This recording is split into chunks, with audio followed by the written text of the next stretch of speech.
Hi guys, welcome. Thank you so much for actually joining us on a Wednesday evening. My name is Jonah. So on this show, I will be speaking casually to the country's leading developers, wealth managers, real estate investors, educators about their successes, motivations, and their lessons learned. So in today's session, we have Mr. Peter Yong, financial YouTuber, aka Mr. Money. Peter is also a registered financial planner at the RFP. He's the founder of FinLit Media Network, the financial literacy network for Better Malaysia. Besides that, Peter has also been featured in various media portals such as BFM, Focus Malaysia, and various podcasts, and the list goes on. I knew first about Peter about a couple months back on Clubhouse when we actually had a conversation. Through that, I actually went on to search his YouTube. And what I like about Peter, right, is his practical advice that he gives when it comes to financial planning, investing. And besides that, he also keeps his audiences abreast of the latest news on his YouTube channel, Mr. Money TV. So if you guys haven't registered or haven't subscribed to his channel, you can do so after this session. And I really highly suggest you guys do so. So before that, now let's welcome Mr. Money himself, Mr. Peter Yong.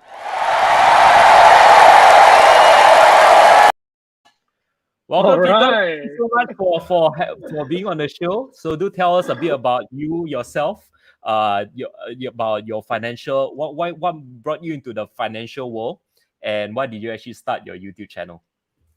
All right. Thank you very much, Jonah, for inviting me to your late night show. And thank you very much also for the very flattering introduction.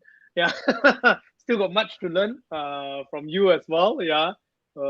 Anyway, for myself, if you're a subscriber of my show, then you know that I started off as an insurance agent. Now, so when I first graduated, I still recall I really wanted to learn a lot more about money, and I started gobbling up a lot of books. And I thought that the only way to get out of it was through doing business. But unfortunately, I wasn't from a family that has a very good encouragement about the business world. So I eventually decided, like, look, the nearest opportunity that someone offered to me was to be an insurance agent. So I decided to go in. I learned up sales, and I think I did pretty well as an agent over the years. And over the last few years, we all know that fintech became like the thing, right? It started to take place, and I myself personally at that point, I came to a position that I start wondering if I don't collect commission from people and I can start recommending more unbiased financial advice, that would be great, right? However, being an agent and also being a financial advisor at the point, you have to make a living through commission and fees, right? So this means that if the person can afford to pay you a fee, then the chances are the person may not really need your advice because because if anyone who can pay about like 8,000 in fee or 3,000 a year in fee, generally are served also by private bankers. Yeah. Mm. So in my experience during that time, I noticed many of them who engage a personal financial advisor with fee. After about 2 to 3 years, they stop engaging them Mm. because private bank actually offer a very similar service, yeah, and even better because they have access to a lot more stuff. Now, then on the other hand, there are people who would really need your advice but can't really afford that fee, or either they also need to save up on the commission. So, for example, if I were to tell someone that, um, hey, I think this particular product is great, and I know that online they can get it without going through me, which saves them a huge bunch of commission, then I'm in trouble because like you can help someone, but you don't get paid, right? Then Yeah. like you're in this dilemma all the time, and I mean, let's be honest, when you don't get paid, no one's gonna thank you for it. That's to a certain extent. That's for myself, lah. Right? Everyone got their different ways of doing things. Now, so nonetheless, for me, that was the thing that occurred to me, and I thought to myself, what if I can give out advice in a manner where it is free? Yeah, Mm. and how would things change? Uh, so that's when I decided to actually start recording videos and putting up online. Yeah. Now, then true enough, it started gaining traction, and people started watching, and yeah, eventually it just became where it is today, lah. Tell us more about your journey being a YouTuber. Like for sure, when you first started, there weren't much subscribers. It was very hard in the very beginning. Maybe can you just briefly just talk us through that whole process? What went through your mind? What was your thought process like? And maybe like some of our audience here can actually learn from it. When I started the YouTube that time, I think a lot of people think that I'm a little bit crazy. Yeah. And some people actually thought that the reason that I started the YouTube is to get more business for my insurance business. Uh, then when I told them that that's not the point, most of them either don't believe or they think that I'm a little bit crazy again. And naturally, you don't get paid. So, but thank God I was doing pretty well before as an insurance agent. So, as you know, the passive income is still there. And I would say that it's a very good career to kickstart a business if you have no experience in business at all, because it teaches you a lot about sales, right? But yeah, anyway, the point I want to say is that during that time, you have to keep asking yourself that what do you actually really want to get at the end of the day? Because the truth is, just as like we were having a conversation earlier, a lot of things that you're doing right now, you don't get paid. Yeah, you have to give the best value to your audience, yet at the same time you don't get paid. Mm. So how are you gonna keep doing that? And you got to find that reason to do it. That's number one. And you just got to believe that when you manage to give value to your audience, you will find way to monetize it at the end of the day, not at the expense of your audience. Yeah. Mm. So like I think in a lot of times we were faced with choices to make. Like, do you want to make money at the expense of your audience, and in what way? And those are things that you're constantly faced with, and you're just Yeah, gonna make very careful decisions. Yeah. I see. Mm. All right, cool. So So yeah. I think basically what I got from that is you have to be patient lah. You have to be very patient with what you're actually going through and persevere through the difficult times, and then eventually you see light at the end of the tunnel, right? So Peter, Yep. do also tell us a bit about what are your hidden talents like. I know a lot of people here know you about being the financial guru on YouTube, but besides all the financial, all the investing, do tell us a bit about yourself. What interests you? So I have two secret ambitions. Yeah. That a lot of people don't know. Number one, actually, in terms of hobby wise, I am very I am more active in Brazilian Jiu-Jitsu. Yeah. Wow. So one of my secret dream is when I have enough time to focus on Jiu-Jitsu, hopefully one day I will compete in international competitions. Now, no win also never mind. At least go and try one time, right? Yeah. That is for me. And another one more is music. I enjoy music, so I play some instruments. I was just telling my wife a few days back. Hopefully, one day, when the business is a lot more stable, I mean, like semi-retirement kind of thing, then I will try to focus more on music, and hopefully, I'll be one of those older guys who turn into a semi-performing kind of musician at the later stage of my life as a fun hobby to play with as I'm older lah. Wow, Yeah, that's very interesting. Wow, I yeah, never yeah. thought of you as somebody who can, but I have no doubt that you'll be actually somebody who can actually pull this through because you have the knowledge on YouTube. You can actually even play instruments on YouTube as well and start another new channel. You know, you're amazing, Peter. So just before we Oh, go on to our topic for tonight, right, Peter? Want to thank some of our audience for actually tuning in tonight. So we had Dr. Eric, we had Jasmine, we have William, we have Keanu, we have Keegan, we have Thomas, we have Wong Chai Ni, we have Kendrick, we have John, we have Cliff. Yeah, thanks guys. Thanks so much for actually tuning in, joining us on this very evening with Mr. Money, also known as Peter Yong, and he's a financial guru on YouTube. He's going to be sharing with us today about buying versus renting properties, which one is better, what you should be doing at what different times. And yeah, so yeah, let's get on to it, Peter. So do tell us about what do you think now is the right time to invest in property, and what is your perspective on this? I personally think that any time is a good time to invest lah. Honestly, yeah, there's no such thing as a right time. The only right time is on a personal level. Are you ready? I mean, like think about it this way, right? At this point right now, there are a lot of properties that are undervalued. My friend who had money just snapped up a double story landed in Bandar Utama at 1.1 million, right? And yeah, it's very cheap actually if you think about it based on market value, right? Even like how often do you see anything below 1.3 in near Bandar Utama area during this period of time, right? Only this period of time exists. So if you actually have the money, to be honest, it's a great time. I really think it's a very good time if you have the money. So and also at the same time, the interest rate is at all time low, right? And we all know that when you buy a property, paying for the interest is definitely one of the heaviest thing. And this time is cheap, so yeah, I think it's a great time as long as you have money. But if you have no money, then that's another story, lah, right? Yeah.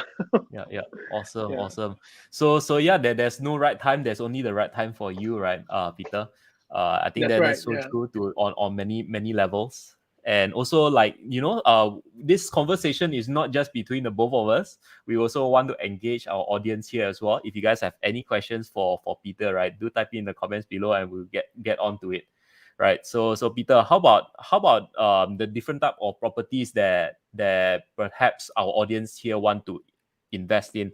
Some of them, they say, like, you know, low rise, high rise. Some say that low rise is, or maybe those landed properties are better to own, or to actually rent out, to actually buy and live in it instead. But then the high rise properties, some say that is better for investments. What are your thoughts like? I personally think that when you want to look at an investment property, I mean, talking about investment property in front of you, I sometimes feel a bit don't know whether am I saying the right thing because you are the real That's all right, expert, shoot, right? man. No problem. Don't care about me. It's not relevant at this time. At this time. So my 2 cents are my 2 cents are. I think at the end of the day, the number one priority is still location, because Mm. put it this way, if your property is right beside Pavilion KLCC, right, it doesn't matter whether it is low rise, high rise, no rise also. It's a good investment property immediately because I mean, location is number one. There's nothing much to talk about in that sense. Now, on the other hand, definitely, if we're talking about in the same location, right? Uh, Sometimes a lot of people wonder, is it high rise or low rise? That's not so important. Actually, more important is the facility within that property that you're buying, right? Mm, I mean, if I give you a high rise, there's no swimming pool in it. It defeats the purpose. If mm, it's a 5-story, low rise, townhouse style or whatnot, but there is a swimming pool within that, that property vicinity, then that is the added value. So the question is, does it have facility? So naturally, properties that comes together with facility makes a better rental investment property, because generally, if I'm going to rent a place, my number one concern is convenience. The more convenient, the more am I willing to pay. Now, when we talk about a place to stay, on the other hand, then that comes down to personal preference. If you're very young and hip, you still love the hustle bustle of waking up early in the morning, look down, you can see traffic jam, then I guess you're willing to pay a premium price for a property in KLCC.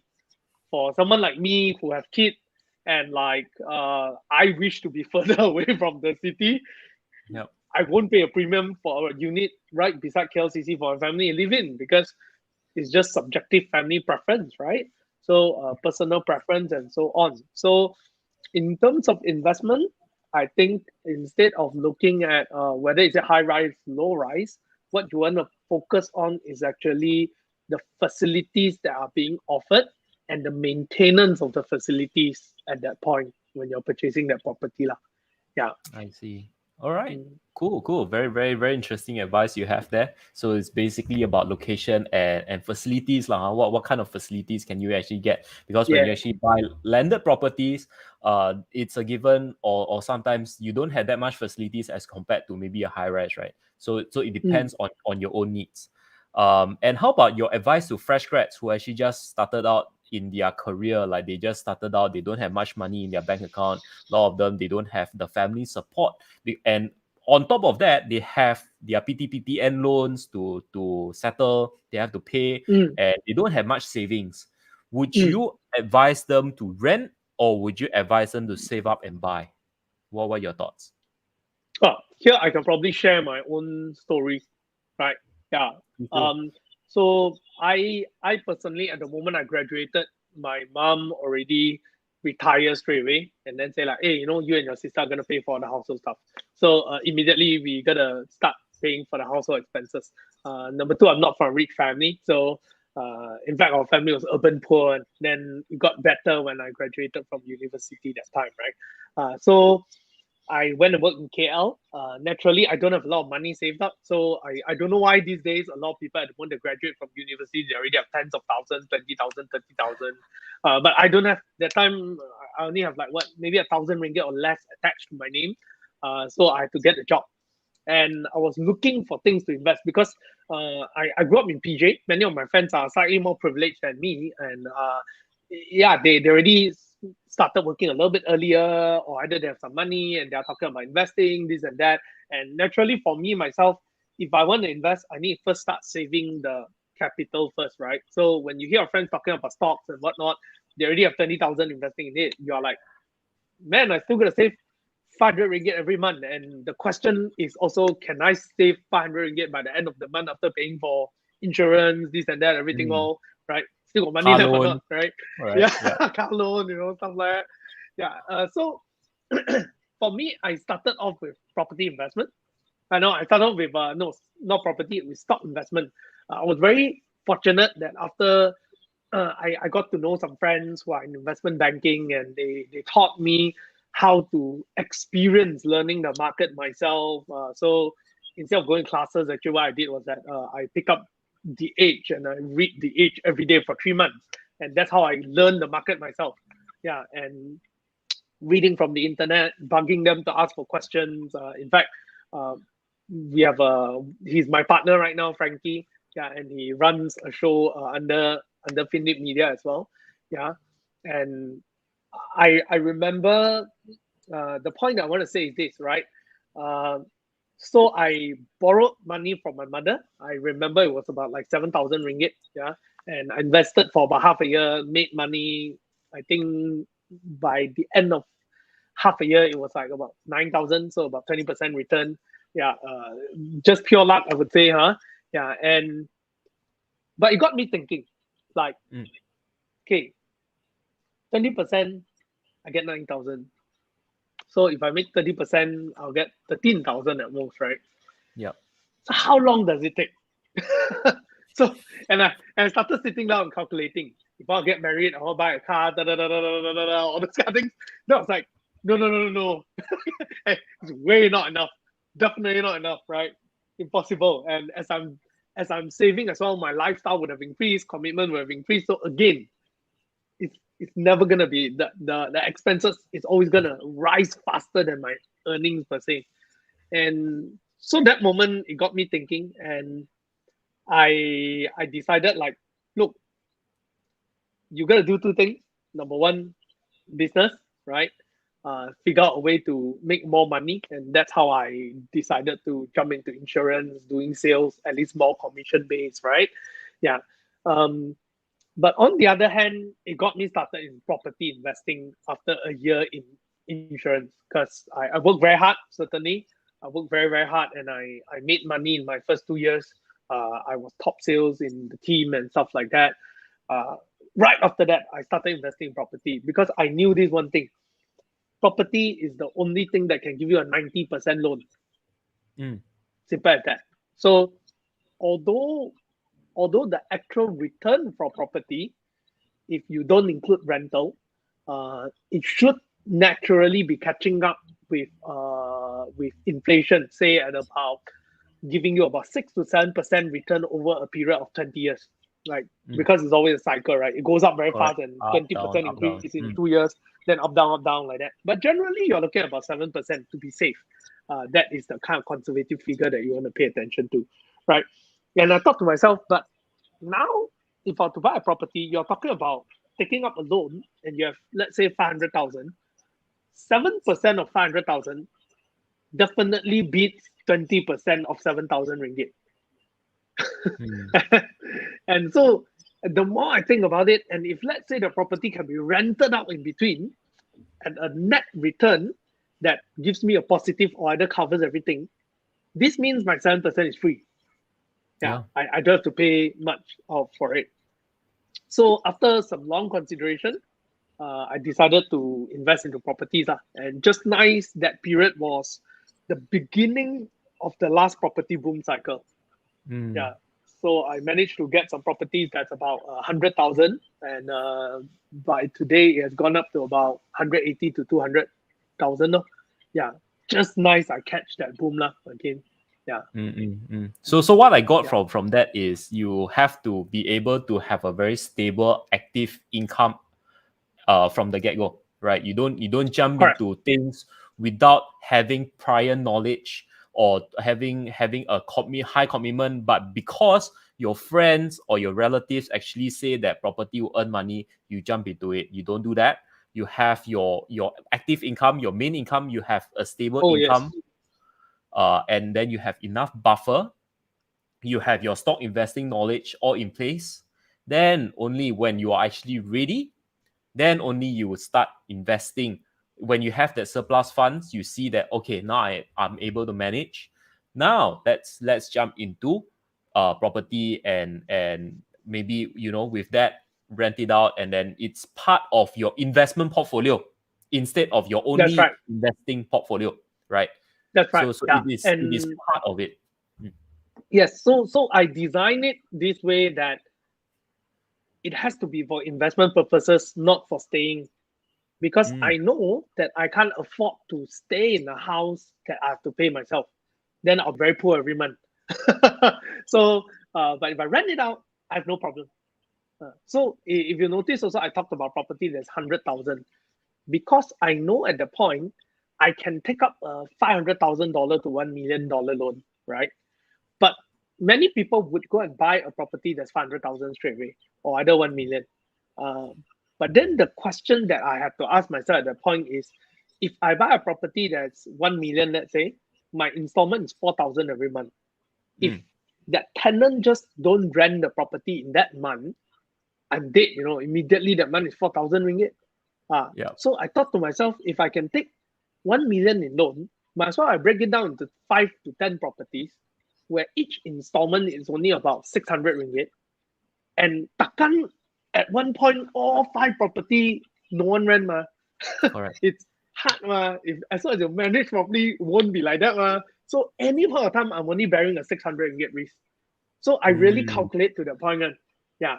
And so I really pick my investment tools, whether is it stock or investment properties. I really pick it according to what I can bear Your and risk appetite. and yeah, my risk appetite and my purpose.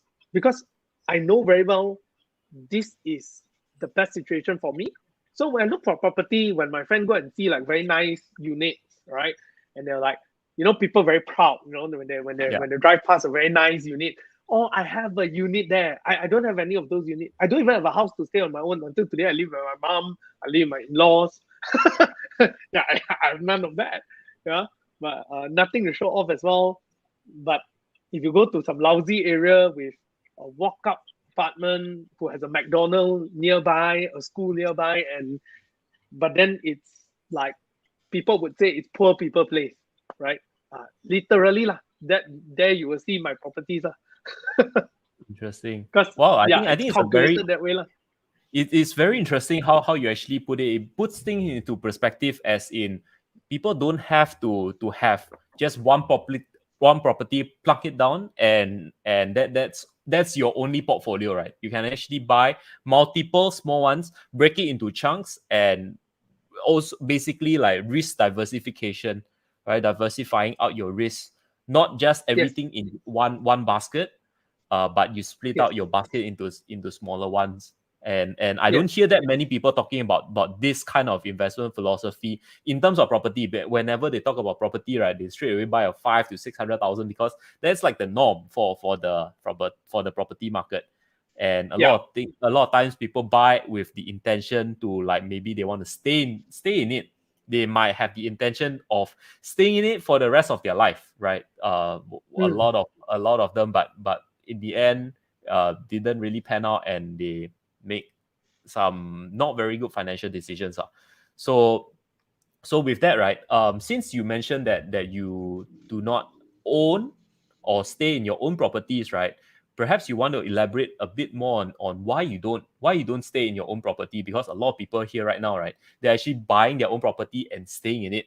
And would that actually consider as part of your investment portfolio or not? So the truth is I got no money lah. That's why I don't buy and stay in my own property. Yeah, the truth is I got no money lah. So why do I say that? Is because uh, I think that at the end of the day, I rent out, then I got more flexibility lor. I mean, okay, to entirely say that you really don't have money, then no lah. I mean, I can run a business, I can pay salary, right? Yeah, but um, maybe I don't see it as really a great priority. I'll put it this way. Like I always think that if I have 5,000 ringgit extra, I will always ask myself how I can make the best out of this 5,000. Because if I have 5,000, I think to myself, I were to buy a property and stay myself, right? What kind of property can I buy to stay with my family? I always ask myself that. Like, so I get 5,000 extra every month. If I have to buy a property and stay in it, what kind of property can I get? The chances are I won't be able to live in a property that I really, really, really love, right? That I see in it, I'll be like, oh, like that. Because let's say even if I buy a landed house, right? You want to make it very nice, you need to spend like 100 over to 400,000 just for renovation to make it really Cash. nice, Yeah, cash, cash, yeah. So or personal loan, we shall not go there. right, No, yeah. don't So do then that. I'm Yeah. thinking to myself, like, all these things doesn't really make sense to me. So like, okay, so I see owning a property as a luxury. I see like owning a dream house as a luxury. So if I have 5,000, my question is how I can make this into a 50,000 a month income. Then if I can do it, then I can buy a house to stay in for myself. Because although always there's this argument that like, if you don't buy now, later the price will increase, right? Yeah. Yes, you're right. And that's the gamble that I'm taking. Then no regrets. And on the other hand, also maybe because I'm very close to my family, like I I don't really want my mom to live alone. So yeah, I'm also more than happy to stay with my mom in that sense. Yeah. Awesome. And thank God Can. for my wife who's willing to do that. Yeah. Yeah, it takes two to Yeah. tango, huh? Yeah, that's right. That's right. Yeah. Yeah. Definitely. So basically that's the reason. So we have a Yeah. question from Ezekiel, right? He's actually asking, what about duplex units? You stay in one and rent the other. Would you actually consider this as an investment because the other portion of it is you are able to rent it out? How Like a would dual this? key, right? Yeah, dual key. Dual key, right? Yeah. Because duplex is within a unit, right? So like several Within, floors. like, it has two keys. Yeah. I think it's Dual more of key. a dual Yeah. key. I think what he means is dual key. Correct. I think it's a good idea if you really want to get a place for yourself and then rent out a smaller unit to someone else. But also remember this one thing is that if the whole building is a dual key building, like there's many dual key units, then you also have a lot of competition. Yeah. So everyone also want to rent out together and stuff like that. But I do see the beauty of dual key in the sense where, let's say one day if your parents want to move in with you, yeah, I think it will be a good thing. So I won't really say that dual key really gives you a super advantage in renting it out. Uh, I wouldn't really say that it doesn't as well, but I'm not sure about the financial benefit of it. Does it really come to the sense of like really making sense? Because um, I I haven't seen, because you got to compare apple to apple, right? Like let's say Correct. both are right next to an LRT station. One has dual key, one doesn't. Then let's see what's the rental and play around. Because the thing about property market is this, you don't have a very centralized system that says all dual key at this particular square feet, this particular location is gonna be this price. This is the market. No such thing. You gotta go and do your homework. Gotta go and Correct. search. Yeah. So lack of data for me is lack of data. Yeah. I see what you mean in this, because when you actually have a surplus of units all wanting having the same thought, right? Having the same thought process as you, and within the same building itself, you have 50 units or maybe 100 units all having this kind of thing, which people are wanting to rent out one room, then it becomes like the supply becomes more than the demand, and then the people can actually basically fight for the price they want to pay, which is maybe a Correct. very, very small amount, right? So it might not Correct. make very much sense. You might Yeah. the property you're paying installment might cost you maybe about 5,000 a month, but you only can rent out the small room for 500. So like Yeah. Correct. it Yeah. doesn't really make very much sense really if that's the case. Correct. That's right. That's right. Yeah. Right. So guys, if you guys have any questions for Peter, right? This conversation is not just between the two of us. So we're actually speaking to Peter Yong, Mr. Money, also known as Mr. Money on YouTube. If you guys haven't subscribed to Peter's channel, go on to Mr. Money after this session, and subscribe to his channel. And if you guys have any questions for Peter, right, do type it in the comments below, so we'll try to answer them as soon as we can, right? So today's topic is we are talking about buying versus renting properties, and especially like whether is this the right time for you to invest, or is it better for you to rent properties? So Lily actually has a question. So Lily is asking, people say it's harder to get property loan nowadays. Is it true? How do we actually improve our chances and whatnot? I think it's easier to get actually. I think banks are more desperate to give out loans because after the last round of moratorium, so banks earn money when they give you loan. So to say that it's harder to give out loan is actually not true. The only question is that do you have that financial capability to get the loan? In fact, if you have, then they are more than happy to give you. Yeah. Now, a lot of people have this wrong understanding that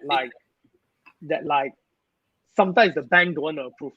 Sometimes your officer is not doing the job. Yeah, I think this one Jonah will have a really have a lot more experience in that. Your officer really determines the fact whether you can get a loan or not. Yeah, Whether he because want to push for as you. correct, right, Jonah? Correct, Really, correct. is really your officer willing to do the job for you or not? Because if you manage to find a loan officer who is willing to justify your case for you, they can get a lot of things done. Yeah, it's just whether they want to justify or not. Yeah, so sometimes you will have like you apply with Hong Leong, let's say, and officer A apply for you, right? Then cannot get. Officer B if apply for you can get one. Yeah, because it really depends on how they write the report and justify your ability to get the loan. Yeah. From my So treat experience, they will your actually ask. Yep. So you're saying? I was saying treat your officer nicer if you can, then they will Yeah. try to justify for you. True. From my experience, right? The officer actually plays a very big role. They will actually be asking for documents. If you didn't furnish them with enough documents, they'll ask more documents from you until they feel confident to submit in for you. If not, they won't submit in first because confirm gonna reject. Right? They want to build a Yeah. case for you. So you need to give them whatever documents, like if you have FD with certain banks, if you have stocks, something like assets that you have, you try to declare it, and then they see how strong your financial standing is as compared to like what you can actually afford, right? And then they see this is all besides the DSR, correct or not? So the DSR is just one part of the calculation, but there's also other things that they can support the loan document. That's right. Yeah. So That's right. Yeah. So if you have if you know what the bank wants, even if you have no income, also you can get loan, provided yes, you know what the bank wants. So correct. a good officer will tip you on how to get it done as well. Yeah. So choose your loan officers. Yeah, you can ask Jonah more. Jonah probably have a lot more referral for you when it comes to Can PM loan tepi officer, right? PM tepi. I'll help when I can. So Peter, coming back to our question for tonight, right? When do you think it's when do you think they are actually ready to buy? Just now we talked about like they have to have enough savings and whatnot. But when do you know when you're actually ready to buy into a property to either invest? I think we talk about the investing part of things because own stay it's quite straightforward already. But a lot of times people want to use this as an investment tool to hedge against inflation, to hedge against the economy and to actually build long-term wealth, right? So when do you know when you're actually ready to buy? When you can afford to pay the installment. If you're gonna struggle to pay the installment, then don't buy. Yeah, because you really cannot guarantee you get a tenant or not. And sometimes when you get a tenant from hell, you need to pay double the amount. Like at one point, I was too busy with my business. I did not really manage my property, so I passed it on to some property agent to manage the rental for me. And naturally, because it's not me, he don't qualify the tenant that much, and the tenant actually ran away, leaving 5,000 over ringgit TNB bill, and I had to pay that bill, right? Oh no. Yeah. So the point that I want to make is this: if you will only be able to afford the property if you rent out to people, then don't buy. Yeah, simple as that. Yeah, then just don't buy. Yeah. So So honestly, yeah, property investment is really when you got money, then you invest. You got no money, don't do this desperate move. Yeah. I see. Just put me aside as a property developer. We shall not talk about me. But say, for example, you mentioned that you need to have enough properties, but now a lot of property developers are actually giving a lot of no money down deals. A lot of property gurus out there are actually doing all the thing like you no need to pay anything or even bulk purchasing, right? What are your thoughts on this, and whether is this actually a good financial decision for people to go about this route, or should they avoid it at all costs? Um. Okay. My personal belief is this. Okay. I think that at the end of the day, don't get emotional about whatever like name is. Like some people say compression loan, some people say I mean there's a million and one ways to call the same thing for marketing purpose, right? Yeah, whether you call it cashback or this and that or markup, you know what, and definitely it's the same thing, but it's just different name to call it so it sounds better or like newer, you know, whatnot. Yeah. The point is this: calculate the number. If it makes sense, then it makes sense. It doesn't make sense, then it doesn't make sense. Now, naturally, generally though, like when we talk about bulk purchase, I think any developer who is very certain that their property can sell without the help of anyone would just sell. I mean, the same thing, right? If you're selling apples, you know that you can sell directly to people, you won't pass it to a middleman. Simple as that. Yeah. It's just a very simple business law. So Mm. generally, there will be reason why there is a bulk buy. I'm not saying that all bulk buys are bad, but there is a reason. So you need to figure out the reason, and that reason must not be a reason that the guy who's telling you to buy the bulk buy punya reason. If you just take that reason as this, you are probably just not a very wise move. Because I'm trying to sell Yeah. you a vacuum cleaner, and you are using my justification to tell you why that vacuum cleaner is suitable for you. Obviously, it's biased. So you should do your own check, right? If you don't do your own check, it's your own fault, you know. So you should do your own check. So I'm not saying that all bulk buy are bad. Some bulk buys are pretty good. Yeah, some bulk buys are really pretty good. Like there are cases where really the developer already hold the unit for very long. They already make back all the money and make. It's just this few annoying unit somehow lazy lah. Since agent cannot sell, everyone cannot sell, you all bulk buy, right? Okay, I give you all lah. There are cases like that, right? And maybe just nice the friend is Jonah's cousin, you know. Right? You know, say, okay, I'll take lah, right? Happens, yeah. So don't say that bulk buy then it's not good. But figure out the reason behind why is there a bulk buy and understand the general demographic of that place itself. Is it already tenanted at a good rate? Are there people staying in it? Is it an empty building in itself even after finishing up? So all this information are very, very important. Then number two is this. We also hear a lot about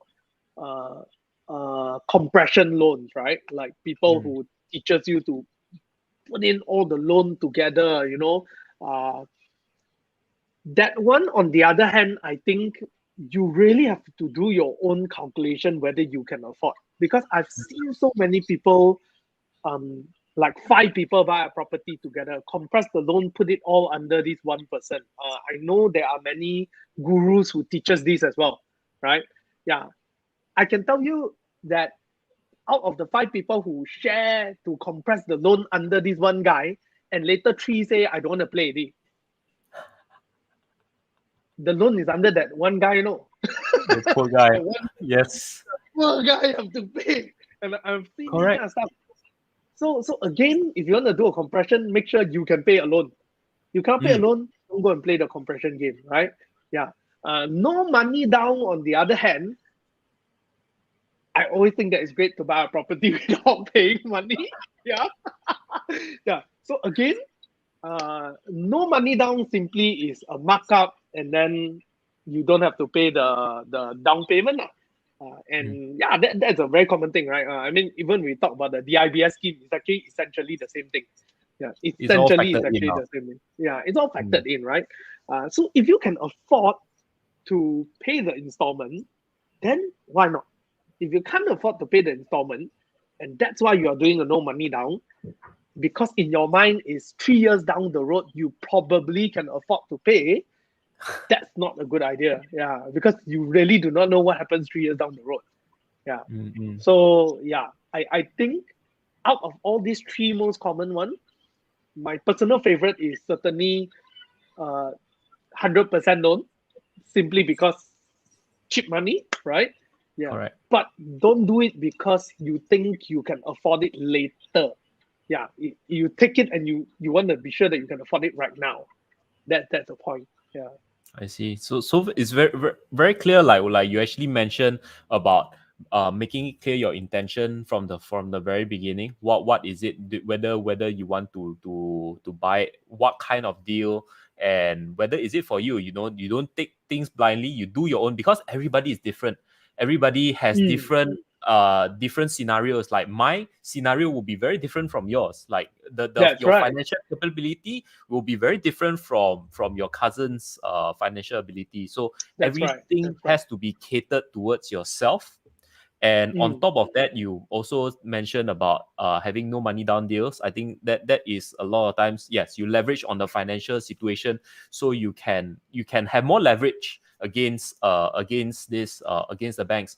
One more thing I would like to add on top of what you mentioned, Peter, is the part where you want to also see the prices that you're actually buying around that area, right? So you want to be buying it not at hopefully be below market value, right? That's where the bulk purchasing actually comes into play, right? Why you actually go into bulk purchase? Because you can actually purchase the price of the property at below market value, and then it goes like whether is it 20% below or 30% below, and then from there you actually justify whether is it justifiable or not. Is the location suitable for you or not, or is the investment good in terms of whether you can actually make that return, whether you can accept the part where there's actually a cemetery next to the unit, and you Yep. pay overlooking the cemetery unit, and you pay 30% lower than what other people are actually paying. Are you That's right. okay with That's this or right. not? Right.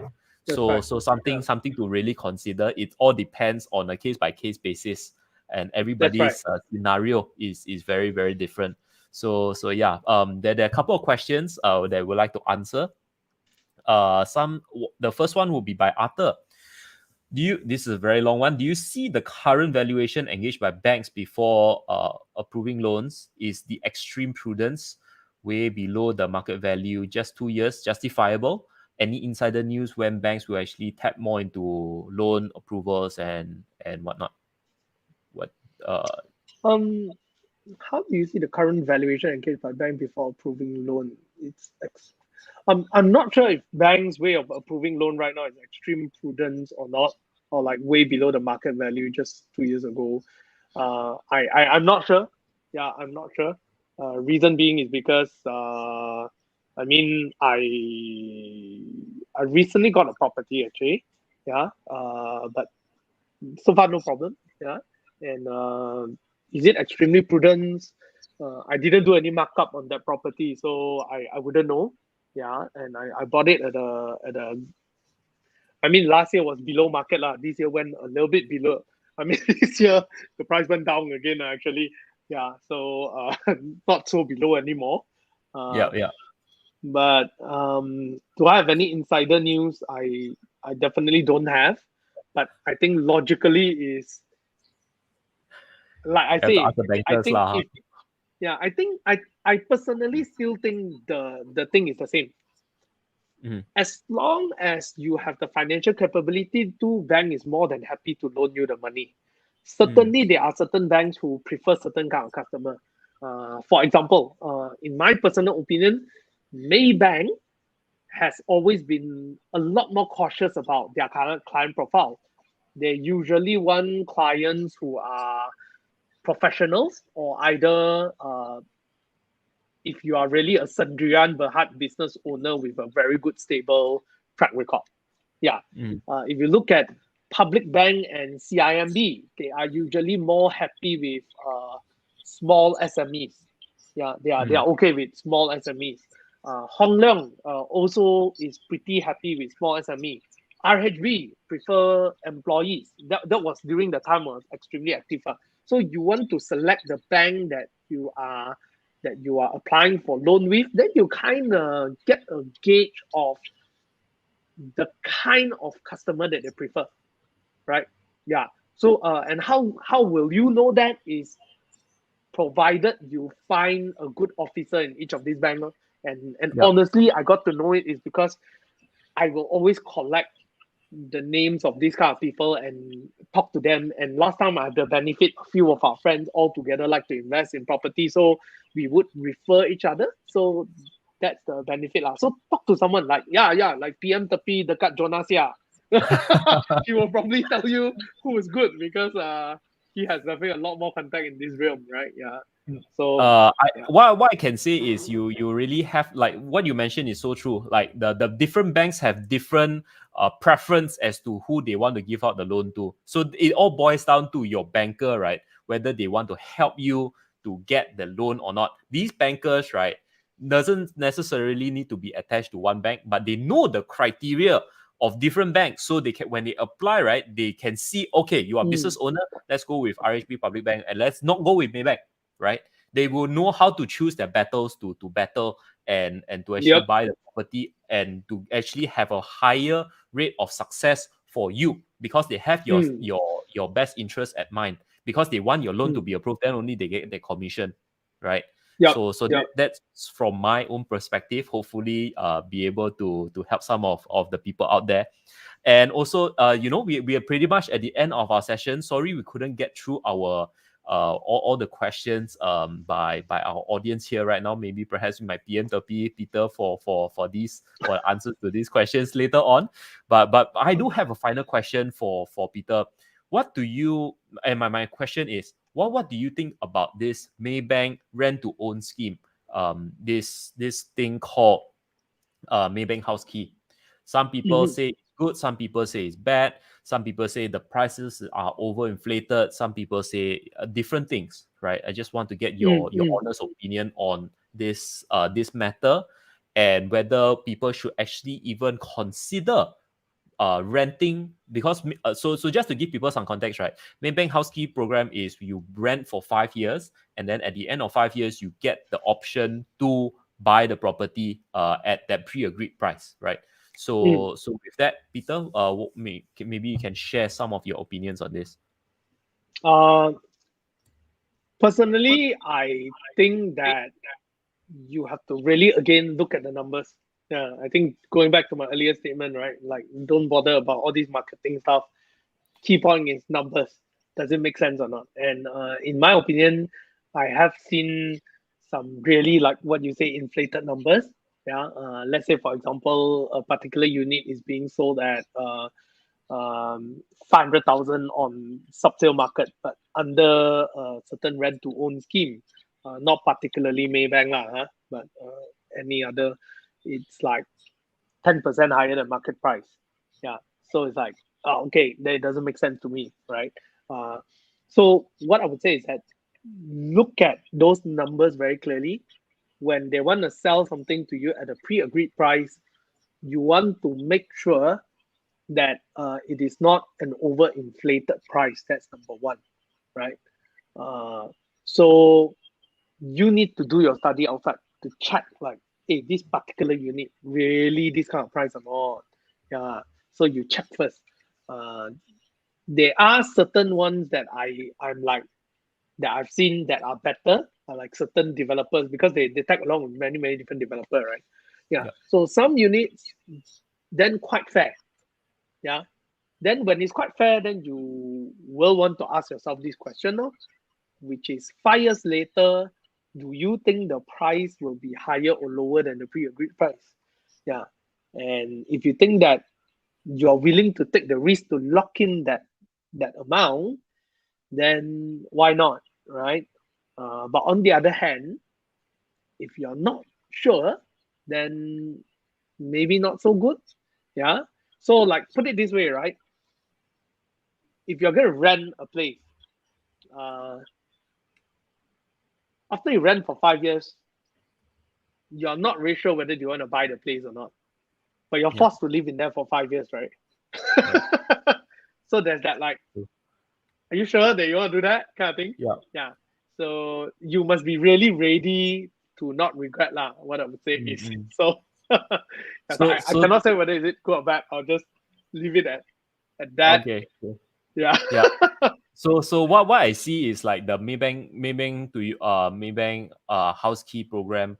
You can basically, like, before 5 years you can take your bags and leave. You just have to I think you burn a certain amount of deposit. I can't really, no, I'm not exactly 100% sure, but basically it gives you the flexibility to rent first, and then that amount will actually be contributed towards your your housing loan. So it gives people the flexibility, but you know, it is an option. But of course, like what Peter mentioned, you need to be wary that you're not buying at an overinflated price. Oh, so you need to see how you see that you are not paying overinflated prices is by actually looking at the surrounding properties. How much are the surrounding actually selling for, right? At this juncture, and then within 5 years' time, how would you see? Would you see the market actually going up or being stagnant? So certain things to consider in this realm, right? So Peter, just before we end the session, do you have any last advice that we would like to advise our audience here tonight? Oh, I think for me, if there's anything that I want anyone to take away from tonight's session is learn to look at things with numbers.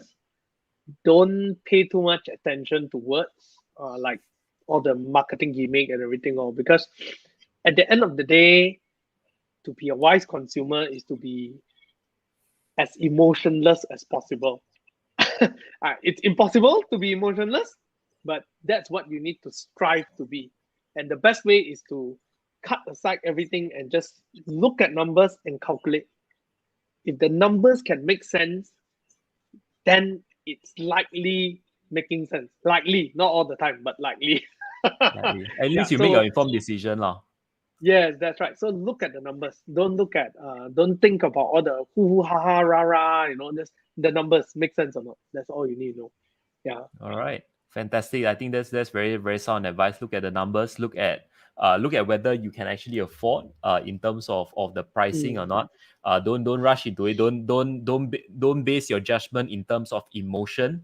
Control your emotions, control your thoughts, base it more on, especially when you're investing, right? Investing is a lot about numbers, whether is it justifiable or not, right? So what you mentioned is super true.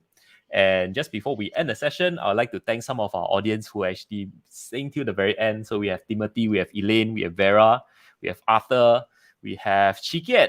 Hi, Chikiet. So we have Lily. I know Elaine. I think this Elaine is my ex-colleague. I think. So we have Ezekiel, we have Bruce, we have Vivian, we have Keanu, we have William, Jasmine, Thomas, Chinese. We can't name everybody, but thanks so much for actually tuning in to the very end. Before we end the session, I would like to once again get people to subscribe to Peter Yong's Mr. Money TV channel. If you guys haven't subscribed, I think this is the best time to do so. Head on to Mr. Money TV. I will link it in the comment section later. And you guys can go there and then subscribe to him and then watch his YouTube videos in terms of like how you can actually up your investment game, how can you actually manage your finances, how can you actually manage your life in general, right? So with that, I'd like to leave everyone with this quote by Benjamin Franklin: "An investment in knowledge always pays the best interest. Nothing pays off better than educating yourself. Do the necessary research, study, analysis before actually making any financial decision." With that, thank you so much, Peter. Thank you so much for actually being on the show and sharing so much wisdom, knowledge with our audience here today. Really appreciate your time and effort for coming on here. And yeah, to our audience here, we'll actually see you in our next session. And bye for now, guys. Take care. See ya. See you guys. Thanks, Jonah. Thanks, everyone. Bye.